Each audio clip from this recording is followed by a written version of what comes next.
Simba pero wala dito nga minaw sa pastor lay ang kuan No. lay ang gisimbahan. Usay nang gipangunahan man nimo ubang tao.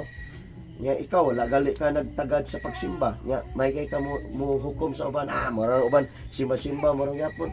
Amay na lang to sila kay nagsimba nga ikaw ha.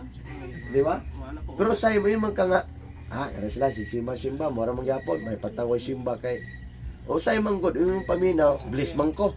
Na man ko'y trabaho, kakaon man ko kaupat sa kadlaw. Lisod kay kanon lagi. Oh. Pero man na ginawa ka kabantay nga gibus nimo imong own nga righteousness. Pero ang pangutana diya makapasar ba na sa standard sa Ginoo if we talk about righteousness of God. Amen. Na dirita sa mga tubag. Ang akong pagkamatarong is like filthy rags. Ang ako daw pagkamatarong sa Isaiah 64 verse 4 na Old Testament na sa Isaiah. Dito na sa dapit tunga dapit. Isaiah. Now, ang akong pagkamatarong sama sa mahugaw nga trapuhan. So ang matag usa kanato needs forgiveness, nanginanglan og kapasayloan gikan sa atong mga sala. Nabasa sa Isaiah 64 verse 6. Isaiah 60 po na sila. Isaiah. Ano sa after sa Psalm. Isaiah 64 ba? Isaiah 64. 64. Hindi, tamangin po ko di. Ha? Saka? Wala. Isaiah 64 verse 6. tunga bi tunga. Paghari ta. Imo itong imo tunga. Isaya Salmo. Sa Isaiah. Ano mo to? Ganina. Tunga ba tunga? Dara. Asal mo to na biyan? Salmo man. Asal mo dito. Tunga na tunga. Ano? 64. Verse 6.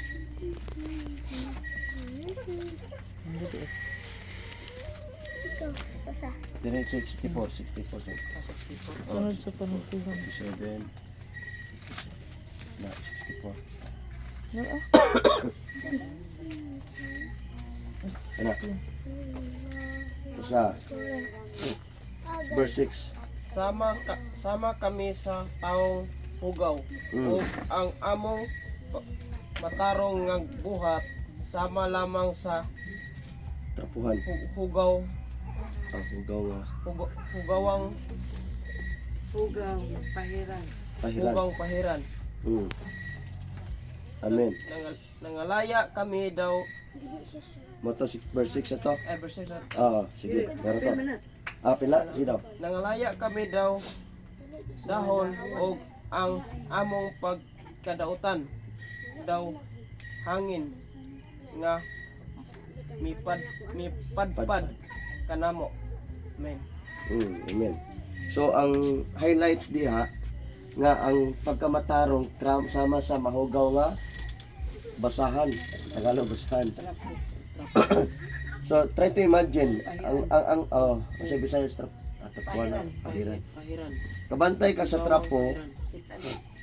sa trapo, bisan pag imo na nang gilabhan, nasit na gyud na sa imong una-una nga trapo gyud siya. Ana ang atong pagkamatarong. Mao nang tao. So dili gyud ta mahimong matarong sa mata sa Dios. Isa nung saon na nimo pag isip sa imong kagulihang nga matarong ka, pero sa mata sa Dios dili gyud. So karon asa nga pagkamatarong atong tingwaon or unsa nga pagkamatarong. Mana yun ang Bible sa Matthew 6:33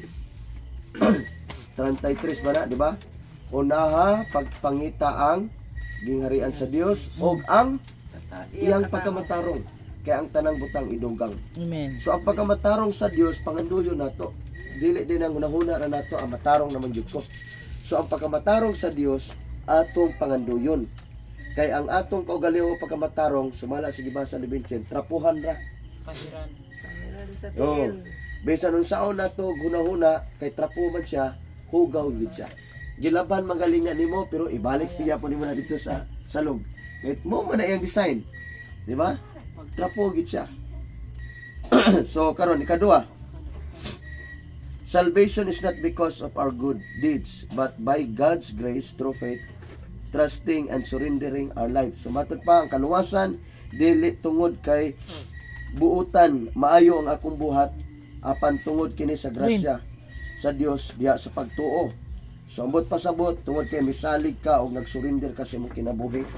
So mo gyapon ni gani sa Efeso 2:8. So mo ni ang tubag sa pangutanan nato nga mas matarong pa ko kaysa daghang mga tawo atong church. So di gyud ka kaingon andi ay nga matarong pa ko.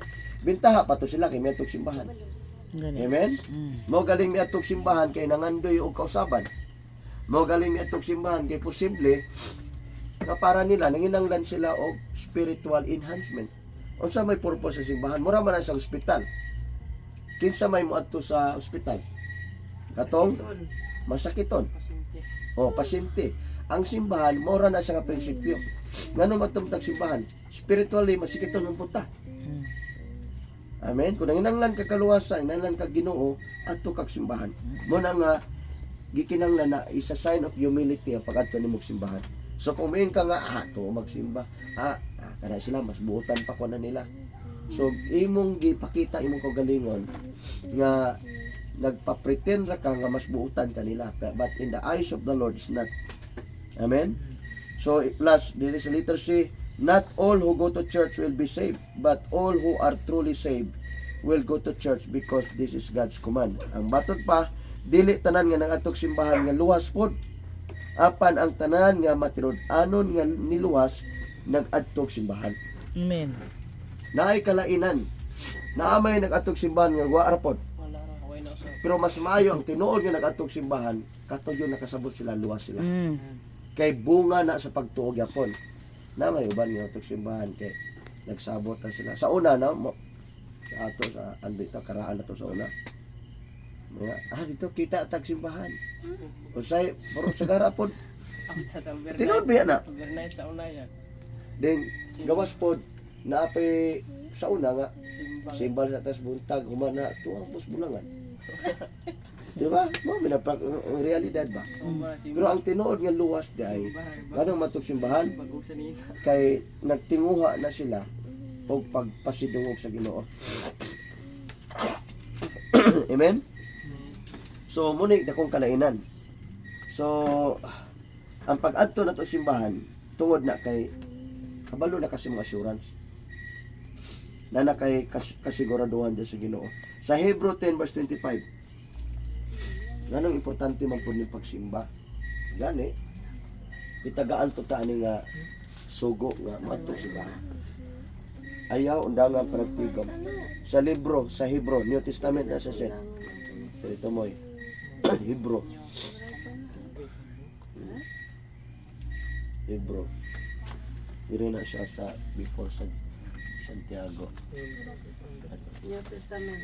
Gabi. Santiago na siya. Sunod na Santiago. Gabi. Man. Aka na. 10 verse 25. Ito. Yan. Yan. Sige pa. Tupikas. Hebrew 10 verse Sige 25. pa yan. Kita ni mo? Dili nato undangon ang batasan sa panagtigom sama sa ibuhat sa uban. Magasigay hinuon kita labi na kay nasayod kamo nga hapit na moabot ang adlaw sa pagbalik sa Ginoo. Wow, amen. Ato palakpakan ang ginawa ng yung verse. Dili undangon ang panagtigom. Kaya ang say purpose sa pinagi sa panagtigom, diya po ka malig-on, magdinasigay ang body. Kay ngano ang mato diya kay haduol na ang pagbalik. So tanawa, ang tinuod nga naipagkamatarong sa Ginoo, naadyo kay tinguha mo simba. Tungod kay nakasabot ka nga ang pagsimba makadasig, makalig-on. Kay gawas pod ana, gihuna-huna nimo doon na iyang pagbalik. Aron nga naa kay saktong pundasyon pagpangandam. Mo na nga nagsimba kas Ginoo. Tungod kay kabalo ka nga na kay assurance dias Ginoo. Wala kag nagtrabaho sa company ba? Secured ka kanang trabaho, so di pod pwede nga di ka mo trabaho.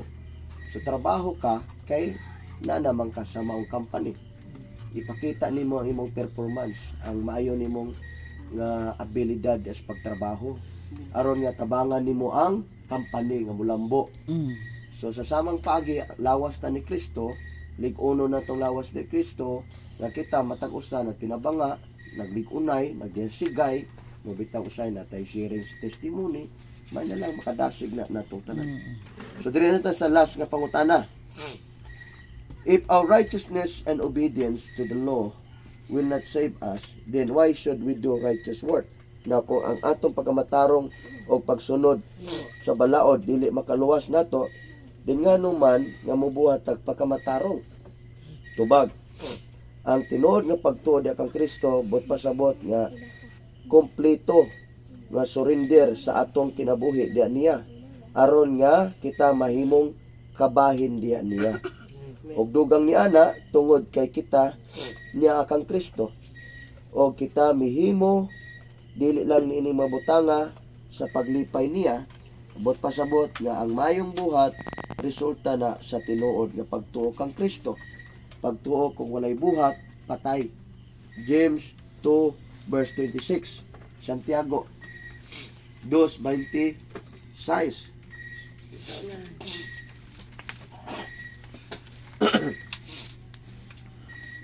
So meaning masabtan nato dire Ito, kanang tungan ako. nga tungod diya ni Kristo 26. nga mahimo nato ang mayong buhat tungod ni Kristo.